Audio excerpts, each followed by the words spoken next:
Welcome back to the Gallo Show, hour number 3 on a Friday morning. Dave Hughes here.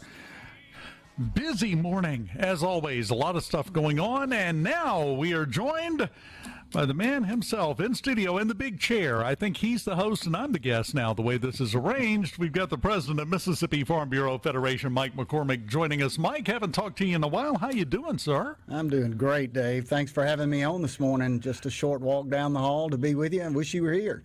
Yeah, the commute is horrible. I know. It's you got to walk in that air conditioned, beautiful building up there. I just don't know how you stood it, but we do thank you for making the effort. Now. There's a lot of stuff in the news right now because of the hurricanes that have come through and giving assistance to different people. But there's another area of assistance that I think needs some focus, and that's the farmers of America, and in Mississippi specifically, not from hurricanes, but just in general. Economic assistance for farmers is important, more so than ever now, isn't it?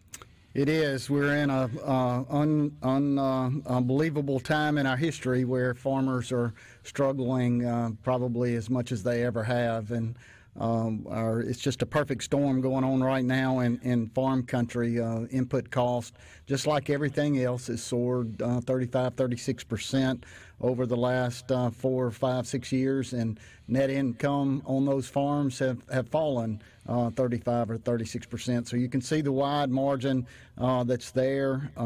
It's due to a lot of different things, inflation on what we're paying for that's going into the farm. We have a bumper crop around the globe now that's sitting in grain bins and not being able to be traded or used with an economic downturn that's hit the world economy, and lack of trade here in the United States. We've become unreliable trading partners, and a lot of our countries are looking elsewhere to buy their supplies, their crops. So we got farmers right now hurting. We've been in D.C. a pretty good bit, making sure our delegation knows what's going on. We have such a fantastic delegation here in Mississippi. They all get it, and we've been working with Congressman Trent Kelly possibly on dropping a bill in Congress for some economic relief, and look forward to working and continuing with him on that. But more importantly, we've been working with Congress from all 50 states, farm bureaus, on trying to get a farm bill passed and push across the finish line.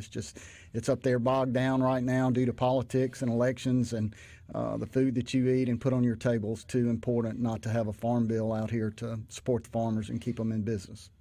Do you think there will be a better chance of getting something done once we get past the election? Is that going to kind of grease the wheels a little bit and make it easier to get something to happen?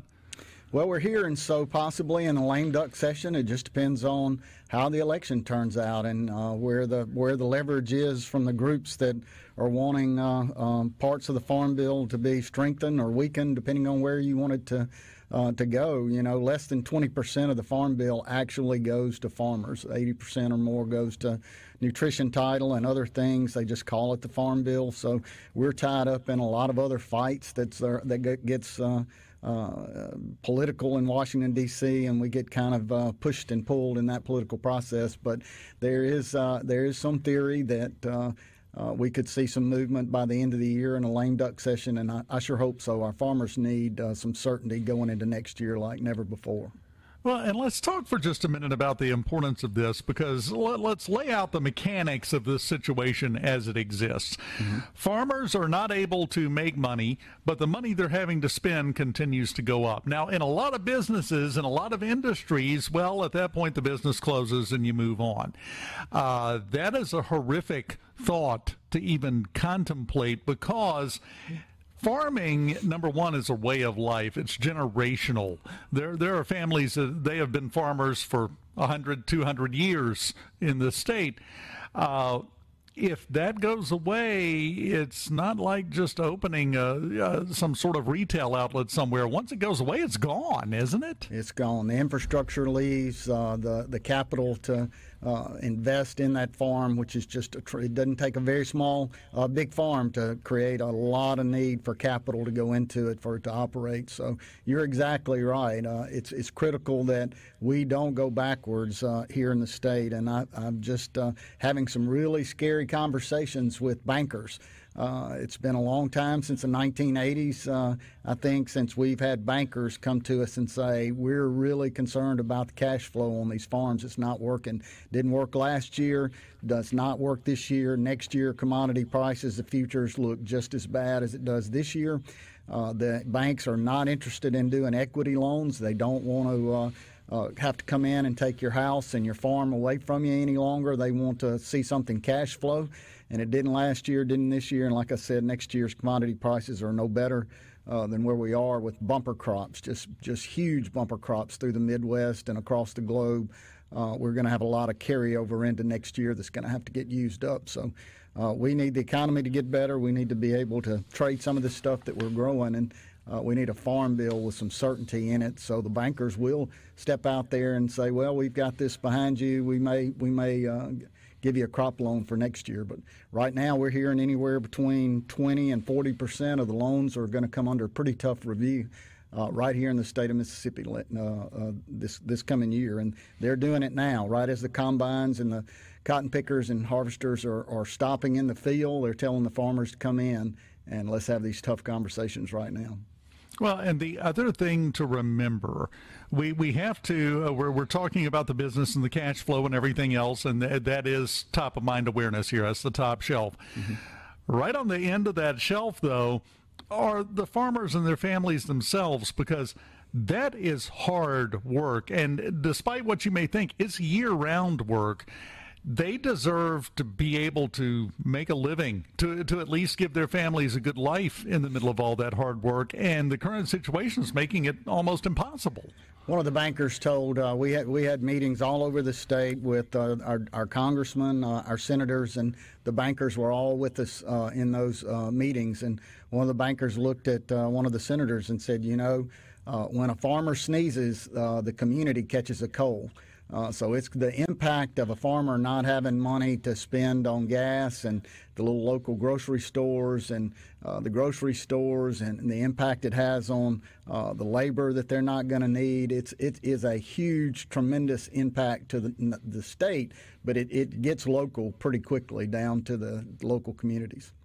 And that's what makes this so ridiculously important. And it's great that we've got folks like you and Mississippi Farm Bureau fighting this fight on our behalf. And I will have to say, the name that you dropped, I think you've got a good ally in the fight in Trent Kelly. I really do. He's fantastic, as all of them are. Senator Hyde Smith and her staff. She's got staff members there that just are incredibly well respected in agricultural circles. So as we move forward, our voice will be very strong in this process. We need a farm bill. We need it now. Our delegation gets it, all of them. But when you get, especially on the House side of things, where the majority of congressmen are from metropolitan areas, they don't understand where their food comes from. They don't have votes that pressures them into, wait a minute, you've got to go get this farm bill done. So it can be challenging for my other presidents in other states to make those inroads to convince them that they need to sit down and pass a farm bill. We're not that way in Mississippi. Farming is the number one industry here, and all of our people get it.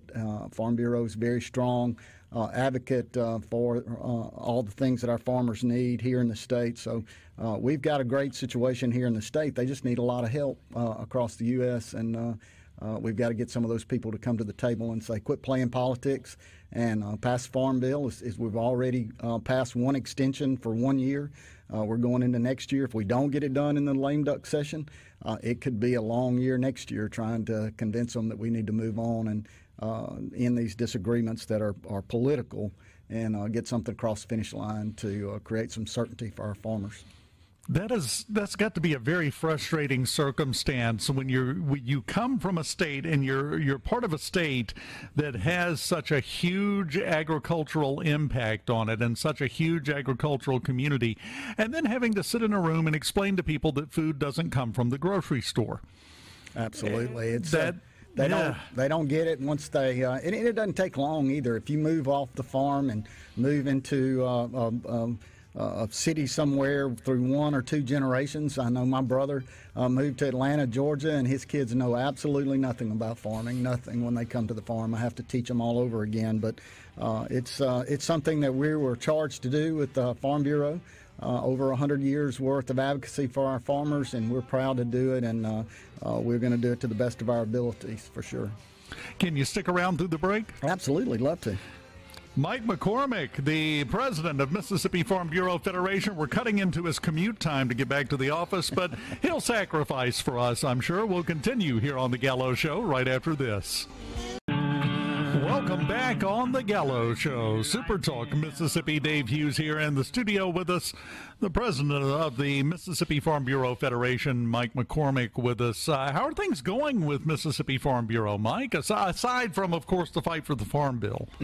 Well, it's going really good. This is our busiest time of the year. It's Farm Bureau has a county office in all 82 counties, board of directors there that are community leaders and farmers all throughout the state, and each one of them has an annual meeting every year, and I get invited to them, and I try to go to as many of them as I possibly can. So yesterday morning I ate breakfast in Tallahatchie County and Charleston, and then we made some trips across the Delta in Tunica County and down every dirt turn row and across cotton fields and rice fields, and then back into Tate County where I finished up with another annual meeting last night. So getting a chance to be with our grassroots, Farm Bureau's grassroots organization, and we do it better than anybody else. If some elected leadership somewhere from the governor or to Washington, D.C. wants to know what's going on in rural Mississippi, I can tell you I know, because I'm out there talking to them every day and know what's important to them and know how to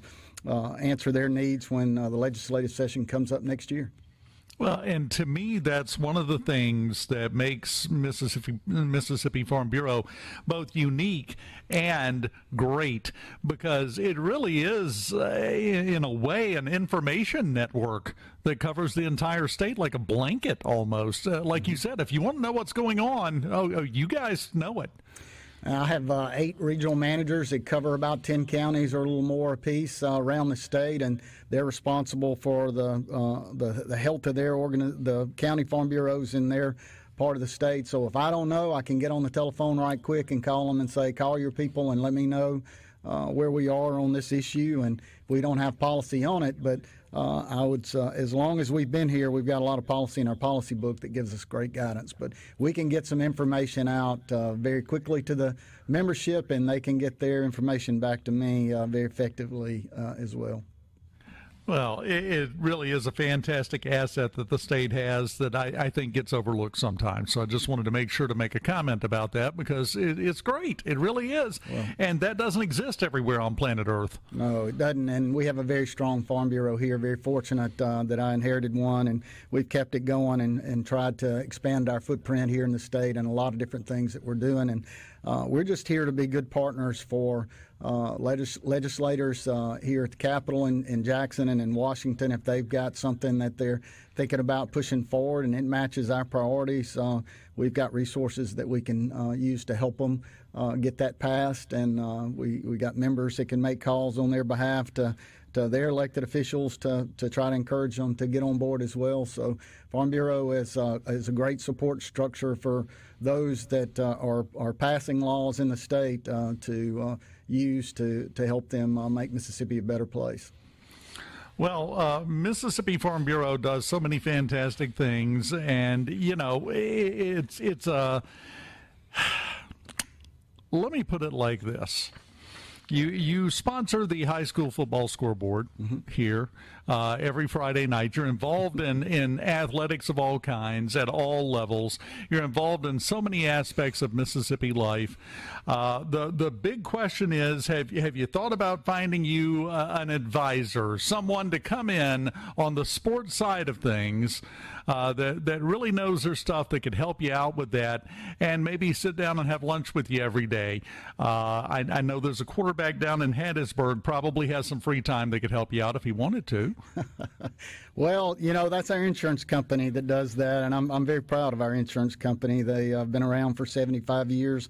The membership got together and pooled farmers' money together and said, hey, we can't get insurance in rural areas of the state, and let's put this to great use and start this company. And 75 years later, they're still doing that. And I think the home team approach that they're using to market Farm Bureau insurance, fantastic. And we do have some big sports fans right down the hall that keep me updated on that when I don't have a chance to check the scores in the morning time.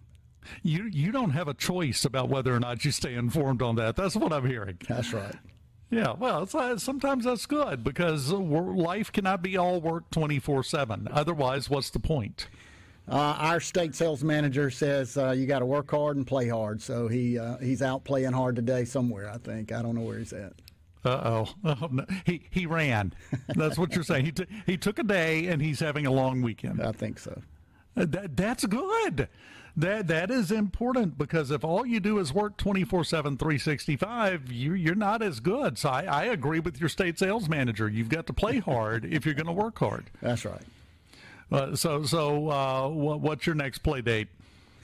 Oh, I get to go play on a tractor and hay baler this afternoon and tomorrow and wrap up harvest on my farm of hay, and then we're off to the races of getting some fall ryegrass planted for the cattle. So I get to work full-time as Farm Bureau president, and then to be here I have to be a full-time farmer. So still full-time farm down in Jefferson County, Mississippi, and it's I got a tractor will be cranked up and ready for me to sit in the seat as soon as I can get there this afternoon. You and I have very different definitions of playtime. I see that now, but really, if you enjoy what you're doing, it's like playing. I can't wait to get back there one day and just spend the rest of my life on my farm, but I enjoy so much what I do to get a chance to be the voice of the farmer every day that very fortunate that our membership has elected me and given me this opportunity, and I'm going to do it as long as they'll allow me. But one day I'm going to get to go back to the farm and drink coffee on the front porch and watch the cattle graze in the pasture and enjoy it. Well, Jefferson County, that's down here towards my neck of the woods. It is. Beautiful country. Beautiful, beautiful area. I'm one of those families that's been there. My family moved there in the 1820s, and we've been on that farm ever since. So very special to us for sure. So over 100 years. Yes. So, the farm's been there over 200 years. The home, original home burned, and the one I lived in was rebuilt in the 1880s. But a lot of history there, a lot of history around Union Church. And, Jefferson and Adams County were the first two counties in the state that were received that status. So a lot of history in that part of the world. That is incredible. And every once in a while I get over to Jefferson and Adams, go to Natchez every so often. Mm-hmm. It's a little harder while they're fixing the bridge right now, but still, we can make you know what I'm talking about. We can make our way over there, and I always love going over there. So it's beautiful country, and one day I'm just going to ride by your farm with the window down and scream, "Hey, Mike!" and just keep going because I'm not going to bother you. Yeah, you just get a chance to take a little detour around that bridge and go through some farm country before you get into Meadville, so it's not too far out of the way. Well, yeah, they don't give us a choice right now, but that's okay because great things are coming out of that. That's right. And that's the thing. Sometimes it takes a little hard work. You got to get over a couple of bumps before you get to the really good stuff that you're headed toward. Hey, Dave, I wanted to ask Mike, what is your favorite crop to grow? What are you growing on your farm? What is your most favorite thing you get to tend to every time you get out there?